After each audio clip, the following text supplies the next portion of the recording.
দেশে ডেঙ্গু পরিস্থিতি দিন দিন ভয়াবহ আকার ধারণ করছে। দেশের বিভিন্ন জেলায় প্রতিনিয়ত বাড়ছে আক্রান্তের সংখ্যা। গত ২৪ ঘণ্টায় রাজশাহী মেডিকেল কলেজ হাসপাতালে এক ব্যক্তি চিকিৎসাধীন অবস্থায় মারা গেছেন। বর্তমানে হাসপাতালটিতে শিশুসহ ৫ জন ডেঙ্গু রোগী চিকিৎসা নিচ্ছেন।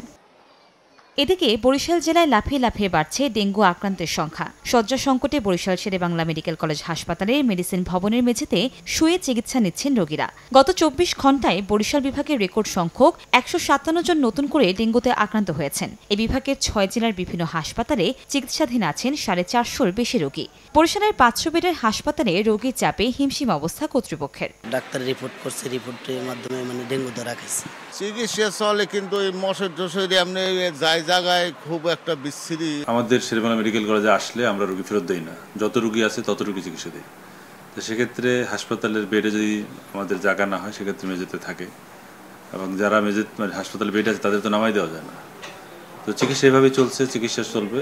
এদিকে ডেঙ্গু পরিস্থিতির সবচেয়ে বেশি অবনতি হয়েছে বরগুনায়। রোগীর চাপে যেন তিল ধারণের ঠাঁই নেই জেনারেল হাসপাতালে। চলতি মৌসুমে এ জেলায় ডেঙ্গুতে আক্রান্ত ২৫০০ মানুষ। ডেঙ্গু পরিস্থিতি নিয়ন্ত্রণে মশক নিধন, পরিচ্ছন্নতা কার্যক্রম বাড়ানো হয়েছে বলে জানায় বরিশাল সিটি কর্পোরেশন। আমাদের নগরবাসীর প্রতি আমাদের সবিনয় অনুরোধ, আপনারা দয়া করে প্রত্যেকে একটু সতর্ক হন এবং ড্রেনটাকে পরিষ্কার রাখতে দিন। ড্রেনে যদি ময়লাটা আটকে না থাকে, পানিটা আটকে না থাকে, তাহলে ডেঙ্গু উৎপাদন এমনিতেই বন্ধ হয়ে যাবে। স্বাস্থ্য অধিদপ্তরের তথ্য মতে চলতি বর্ষা মৌসুমে বরিশাল ও বরগুনায় ডেঙ্গুতে ৯ জনের মৃত্যু হয়েছে। আক্রান্ত হয়েছেন প্রায় ৪,০০০ মানুষ।